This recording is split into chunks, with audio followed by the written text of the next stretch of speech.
Bienvenue sur Maine Public News Connect. Des reportages inédits de la radio publique de Maine sont diffusés chaque semaine en espagnol, en français, en portugais, en somalien et en anglais. Bienvenue à vous sur Maine Public News Connect et heureuse de vous retrouver en ce vendredi 16 août 2024. Au sommaire de ce bulletin d'information, nous parlerons de l'amélioration des infrastructures, du nouveau programme fiscal, la canicule et enfin, nous parlerons du système de stockage des batteries. Je suis Victoire Liwanga et tout de suite en détail l'actualité de la semaine. Le secrétaire américain au transport, Pete Buttigieg, s'est rendu dans l'État de Maine la semaine dernière où il a fait l'éloge des investissements dans les infrastructures qui permettront de réparer les autoroutes vieillissantes et d'agrandir les terminaux maritimes de Portland. Monsieur Buttigieg a déclaré que les petits ponts comme celui de Portland jouent un rôle important dans la chaîne d'approvisionnement du pays, signalant que les terminaux de Portland a récemment reçu près de 20 millions de dollars de fonds d'infrastructure fédéraux pour remplacer la chaussée et moderniser l'entrée principale du terminal.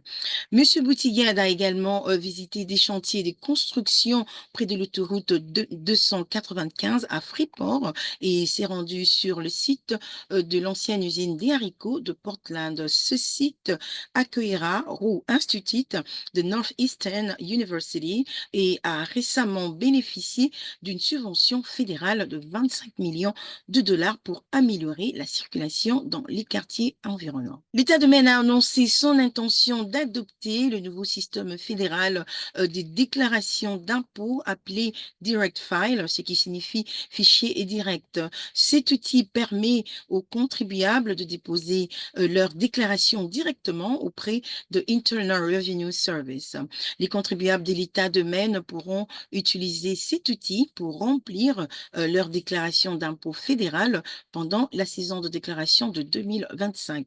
Selon les autorités de l'État, le nouveau programme devrait permettre aux contribuables de Maine d'éviter les frais de préparation et des dépôts de déclaration de revenus. L'opérateur du réseau électrique de la Nouvelle-Angleterre a déclaré une rare urgence énergétique au début du mois lorsque la production d'électricité a chuté de manière inattendue pendant la canicule ou encore la vague de chaleur.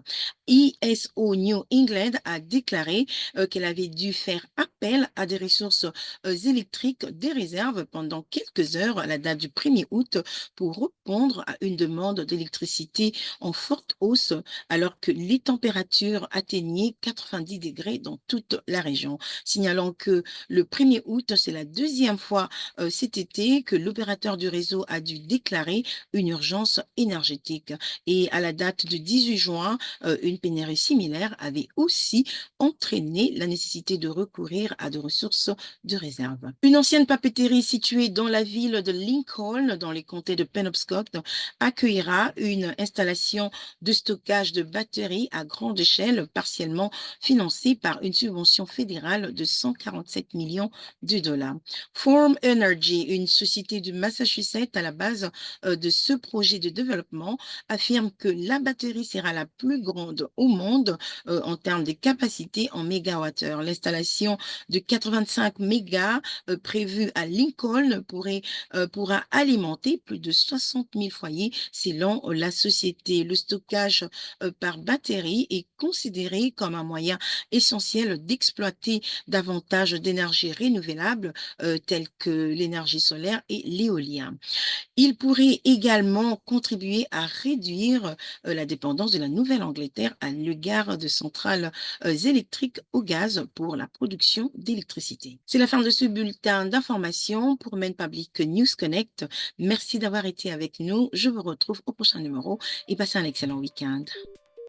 Merci à nos excellents partenaires communautaires pour leur soutien et leur contribution à ce programme. Maine Public News Connect a été rendu possible grâce à Seaport Credit Union, Hannaford Supermarket, IDEX, Maine Housing, CoStar Enterprises, Cover ME, Sam L. Cohen Foundation, KOU et Patricia Ewan, Maine Health Access Foundation et Maine Department of Health and Human Services. Maine Public News Connect est rendu possible par KOU et Patricia Ewan qui s'y sont engagés à combler les différences culturelles au sein de nos communautés. Seaport Credit Union, engagée dans le bien-être financier des habitants de Maine depuis 1931. Présente à Augusta, Scarborough, Portland et bientôt à Lewiston. Pour en savoir plus, consultez les sites internet seaportcu.org. Hannaford Supermarket, qui célèbre la diversité de ses employés, de ses clients et de ses communautés et s'engage à favoriser un environnement accueillant. Ensemble, ils sont plus grands que des produits d'épicerie. Et pour en savoir plus, rendez-vous sur le site internet www.hannaford.com. Chez Maine Housing, on sait qu'un logement abordable est essentiel. Le programme First Generation donne aux habitants de Maine la possibilité d'être les premiers de leur famille à posséder un logement. L'accession à la propriété est possible. Et pour en savoir plus, consultez les sites internet mainhousing.org. Si vous avez perdu votre assurance maladie ou si vous avez eu un événement majeur dans votre vie, vous pouvez trouver un plan qui vous convient et une aide financière pour le payer sur le site internet coverme.gov. Les choses changent avec MaineCare. Restez connectés pour rester couverts. Mettez à jour vos informations dès aujourd'hui sur le site internet mymainconnection.gov.